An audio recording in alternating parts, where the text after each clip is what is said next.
Türkmenistanda pajaly yol hadisalarının yeni biri boldy. Daşoz-Lewap avtomagistralının uğrunda bolan ulo hadisasında 5 adam, şolsanda 9 aylık göwreli gelin helak boldy.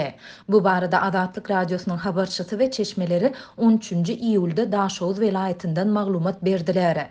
Helakçylikli waka 10-njy iýulda ýerden sagat 9:30 töwereginde avtomagistralın göwreli etrawyň Hüdük Muradow adyndaky daýhan birleşiginiň Buzgömen obasını kesip geçýän ýerinde boldy. Şol gün ýerden bu owadaky bir maşgalanyň agdaty geliniň çağa dogurmaly wagty gelende tit kömege jaň edýär. Ýöne tit kömek gullugy owa baryp bilmeýänligini aýdýar. Soňra maşgala hususy ulagynda Kreýden goňşusynyň awtomobilinde görogly etrap hassahanasyna tarap ýola düşýär.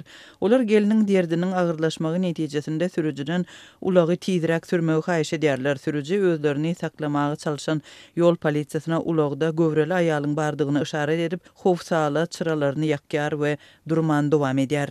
Dip ýagdaýdan habarly polisiýadaky çeşmämiz aýtdy. Şondan soňra ýol polisiýasy ulagyň ýygynden kowmaga başlaýar. Kreýedýän sürüji ulagyň ýanyç goýulýan bakyny gara ýoluň hatyrdan çykyp, döwülip duran asfalt bölegine degirýär we ulagdan benzin sydyp başlaýar. Netijede ýanyp başlan ulag partlaýar. Pajaly wakada başga ulaglara hiç bir zeper ýetmedi. Ýöne ulagdaky 9 aýlyk göwreli aýal we onuň maşgalasynyň başga 3 agdasy. Şeýlede ulag sürücüsü helak boldy diýip çeşmämiz aýtdy.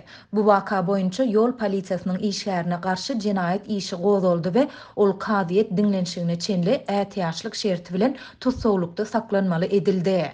Helakçylikden soň ýaşaýjylaryň ençemesi tiz kömek ulaglarynyň owa ýerlerine barmazlygyna nägilelik bildirdi. Olar tiz kömek ulaglary owalara gelýän bolsa, belki bu hadisa bolmazdy diýdiler. Dip habarçymyz yerli saglyk işlerine salgylanyp etrapda diňe 2 tiz kömek ulagynyň bardygyny hem aýtdy. Ýatlasak Türkmenistanda tiz kömek gullugynyň owa ýerlerine barmaýandygy, etraplarda we şäherlerde hem olaryň wagtly wagtynda gelmän gija galýandygy barada Adatlyk ençime gezek habar berdi. Adatlyk waka boýunça Göwrogly etrap polisiýasyndan Daşoz welaýat polisiýa müdürlüginden we tiz kömek gullugyndan kommentariýa almaga synanşdy. Ýöne redaksiýamyzyň 13-nji iýulda ýygyderli eden synanşyklary netijesiz boldy. Soňky aýlarda Türkmenistanyň dürli sebitlerinde ýol hadisalary ýygydan ýüze çykýar.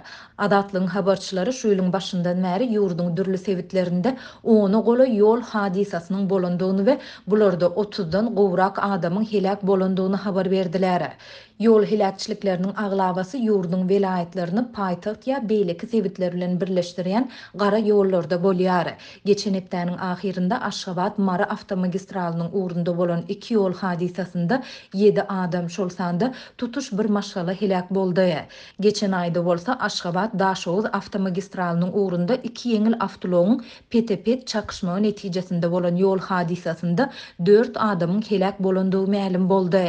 Türkmenistanyň içeri İşler Ministerligi we oňa degişli edaralary ýurduň çäginde hasaba alynýan ýol hadisalary barada halka hasabat bermeýärler. Berk döwlet gözegçiligindäki media serişdeler hem ýurtda bolýan ýol helakçylikleri baradaky maglumatlary ilat köpçüligine ýetirmeýär. Aşgabatyň bazarlarynda gök önümler we miweler ýaly köp azyk önümleri peýda boldy we bahalar birneme arzanlady. Barlykda döwlet dukanlarynda ullakan nowatlar saklanýar, adamlar uly kynçylyk bilen çörek satyn almagy synanşýar. Aşgabatdaky habarçylar bazarlarda miweleriň we gök önümleriň biraz arzan bahadan peýda bolmagynyň paýtagtyň ýaşaýjylaryny begendirenligini aýdýarlar. Uzak wagt bäri ýetmezçilik edýän beýleki azyk önümleri hem satuwda peýda boldy. Bol miweler Erandan gelýär. Russiýa Federasiýasyndan gelýän önüm hem köp. Dukanlaryň hemmesinde şol sanly täzirçilik dukanlaryna öň paý hökmünde satylan import edilýän towuk buğutlar bar. 21 manada yerli towuklar hem bar. Daşary ýurtlardan getirilenler hem bar. Has gymmat. Ýumurtga hemme ýerde köp. 30 santy 22-den 28 manada çenli aralykda satylýar. Adamlaryň ätiýaşly üçin hem satyn aljak bolmaýarlar. Dip Adatlyň Aşgabatdaky habarçysy 14-nji ýylda gurrun berdi. Paýtagtyň bazarlarynda käbir et önümleriniň bahasy hem arzanlapdyr. Teke bazarynda köp talap edilýän we garyplar üçin el ýeterli towuk ýürekleri, böwrekleri, daşlyklary, towuk aýagynyň iň aşaky bölekleri, ganatlary köp. diýip habar çaýdýar. Onuň sözlerine görä köp dukanlarda süýje konserwirlenen nimetleriň türlü görnüşleri, yaramlylyk möhleti gutarmasa da arzanladylan bahadan satuwda peýda bolupdyr. Geçen hepdeniň dowamında köp dukanlarda we bazarlarda ýöneki ösümlik ýagynyň bahasy hem biraz aşaklapdyr. Bu aralykda çörek iň talap edilýän we islenilýän adyk önemi bolmagynda galýar. Paýtagtyň sewda nokatlarynda bir çörek 4-5 manada satylýar. Döwlet dukanlarynda şol bir çörek 1 manada durýar. Döwlet dukanlarynda bu subsidiýalenen bahadan çörek adam başyna 3-den köp satylmaýar. Bu buhanka çöregi ullaka nowatlarda durup satyn almaly bolýar. Nowatlar ir sekerde başlanýar, ema çörek satylyp başlan soň bir sagadyň içinde gutarýar. Habarçynyň belleşi ýaly bu çöregiň hili gatypes. Çörek bir günden yaramsız bolýar. Sebäbi ol zaýalanan undan meşerliýär. Döwlet çöregini satyn almak üçin adamlar irden 5-den 6 senlik gıykylyk edýärler. Diýip habar çaýdýar. Onuň sözlerine görä paýtagtda çörek yetmezçiligi soňky bir hepdeniň içinde hasam erbetleşipdir. Ol çöregiň dukanlara örän az getirilýänligini, käbir dukanlara asla eltilmeýänligini, munyň sebäpleriniň biriniň bolsa çörek bişirýän kärhanalaryň diňe biriniň işlemegi bilen baglydygyny aýdýar. Azatlyk radiosu çörek yetmezçiliginiň sebäbini resmi çeşmelerden anyklap bilmedi. Ýurdun häkimetleri çörek yetmezçiliginiň sebäbini düşündirmeýärler. Azatlyk bilen görleşen ýurt içindäki habarly bilermenler bolsa unyň we çöregiň ýygyderli ýüze çykýan yetmezçiligini Türkmenistanda öndürilen buğdaýyň hasylynyň pesligi bilen baglaşdyrýarlar we hökümetiň her ýylda ýurtda 1.400.000 tonna buğdaý östürip ýetişdirilýänligini öňe sürýänligine garamazdan ýurdun özüni üpçün edip bilmeýänligini belliýärler. Türkmenistan buğdaýy Orsetden we Gazagstandan satyn alýar. Türkmen häkimetleri importyň muktary barada resmi maglumat çap etmeýärler. Bu aralykda Gazagstan barada işewirlik we ykdysadyýet maglumatlaryny çap edýän LS neşrine görä Gazagstan Türkmenistana eksport edýän buğdaý we galla önümleriniň göwrümini şu ýyl azaldypdyr. 2023-nji ýylyň ilkinji 4 aýynda geçen ýylyň degişli döwrü bilen deňeşdirilende Türkmenistana satylan Gazagstanly gallanyň muktary 38%-den köprek, unyň muktary 63% azalypdyr.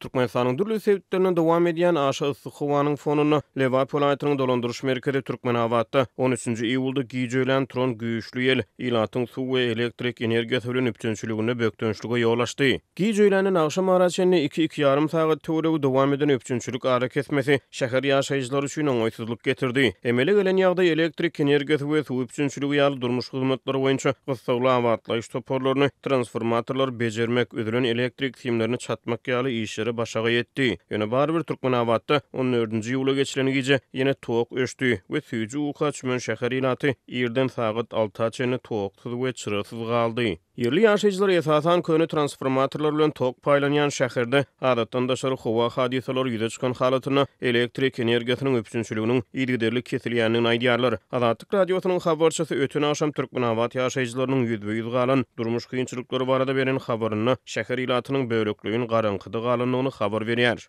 Türkmenawatyň ýarty ölegini tok öşdi. Munyň ýani suw nasoslary toksuz galan soň suw kesildi. Türkmenawatyň köp bölegi 2 sagat töweregi toksuz galdy.